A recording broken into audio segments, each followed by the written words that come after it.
Hello, जय हिंद, जय भारत। कैसे हैं आप सब लोग? चलिए बढ़ाते हैं वॉइस फॉर किड्स की सीरीज को आगे। आज है थर्ड एपिसोड।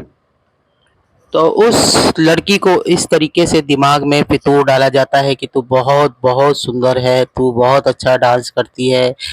और इस चीज़ की फीड दे देकर उसको बहुत सारी चीज़ों की लैंग्वेज सिखा दी जाती है। उसको कई हथियार चलाना सिखाया जाता है। उसको टेक्निकल तौर से गैजेट्स जैसे कि कंप्यूटर, मोबाइल्स, इन सब की टेक्निकल ट्रेनिंग भी दी जाती है। और यहीं से उसको शुरू किया जाता है कि भाई अब तो कुछ और आगे बढ़ना चाहती है तो तुझे शहर जाना होगा। ये कस्बे से निकलकर कब तक हम तेरे लिए जिम्मेवारियां उठाते रहेंगे, यहाँ से आने जाने में इतना टाइम बीत जाता है। तो फिर वो एक रास्ता ढूंढती है। उसको अपने एक रिलेटिव के लड़के से प्यार होता है। वो सोचती है कि मैं इसी से शादी करूंगी, मगर वो लड़का शहर जाकर बसने से इनकार कर देता है। तो फिर इसको दूसरा कोई ढूंढना पड़ता है। तो इसी आने जाने में इसकी मुलाकात एक ऐसे इंसान से होती है जो बिल्कुल ही दिमाग से बिल्कुल सीधा साधा कह लो, कि पैदल ही कह लो आजकल के ज़माने से। और अपने सपने पूरे करने के लिए वो देखती है कि ये बंदा आसानी से मेरे कहने में आ सकता है।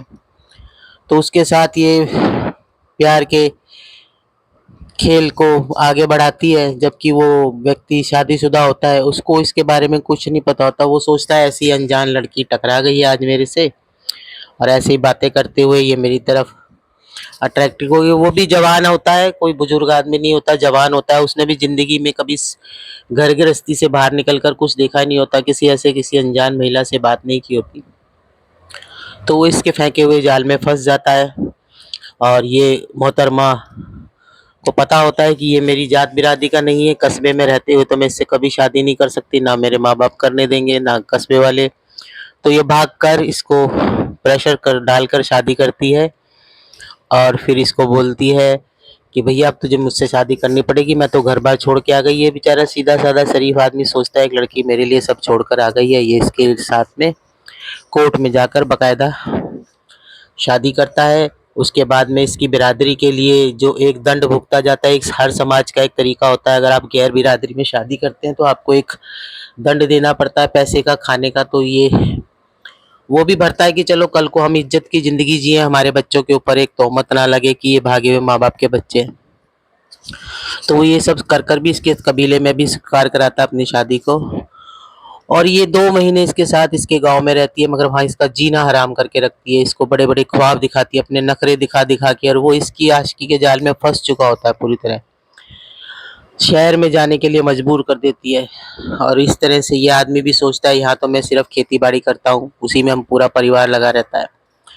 तो ये इसके साथ चलकर शहर में आ जाता है। और बड़े शहर में आकर सारे दिन मजदूरी, क्योंकि इसके पास कुछ टैलेंट तो होता नहीं है, सारे दिन ईंट पत्थर या कोई लेबर का काम करता था, जिस कारण ये सुबह ही घर से निकल जाता था और रात को घर में लौटता था जब लगभग सभी लोग सो जाते हैं। उसी टाइम इसका घर पे लौटना होता था। तो इस चीज़ का इस महिला ने इतना फ़ायदा उठाया, इतने यहाँ पर इतने सारे लोगों से संपर्क बनाए, जिस तरीके से भी इसको, क्योंकि ये बहुत ज़्यादा एम्बिशियस थी, इसके अंदर की महत्वाकांक्षाएं इतनी ज़्यादा थी। इसने देखा शहर की तड़क भड़क, ये शार्प माइंड तो पहले से ही थी। यहाँ भी इसने बहुत सारे, और यहाँ पर रहते हुए इसने प्रशासन के लोगों से भी मित्रता करी, उनसे भी अपनी साठगांठ बनाई। इसमें इसके जो रिलेटिव थे, जो कि तंत्र का हिस्सा थे, उन्होंने इसका भरपूर सहयोग दिया।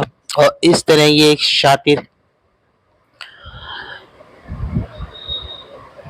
महिला बनकर तैयार हो गई। और अब इसको लगने लगा कि अब ये जिंदगी भी बहुत छोटी है। इस दौरान इसको कई बार इधर उधर की यात्राएं कराई गई, बड़े बड़े शहर, बड़े बड़े जलसों में इसको पहुंचाया गया, जिससे देखकर इसके अंदर की भूख भड़क गई। और अब इसको भी लगने लगा कि अब तो मुझे कहीं एक बहुत आलीशान जिंदगी जीनी चाहिए।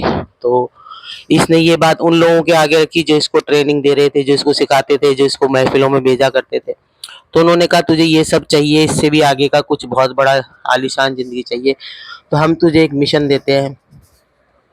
उसी के तहत हमने तुझे कहा कि एक आदमी से शादी कर और कराची आ। पहले तू ना फटाफट अपने बच्चे कर, उसके बाद हम तेरे को बताते हैं कि मिशन क्या होगा। और जब तक हम कहते हैं तू ऐसा करता रहे। तो इस तरह से ये महिला उनके कहने में चलती रही। और इस दौरान इसने 4 बच्चों को जन्म दिया। और बच्चों को जन्म देने के बाद ये फिर उनके पीछे लग गई।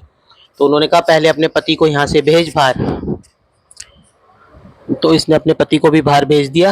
आगे की कहानी अगले एपिसोड में ये जारी रहेगी। लगभग 100 एपिसोड बनाने की कोशिश करेंगे, उससे ज़्यादा नहीं खींचेंगे। सुनते रहिए। आज ये 3rd सीरीज़ है। धन्यवाद। जय हिंद, जय भारत।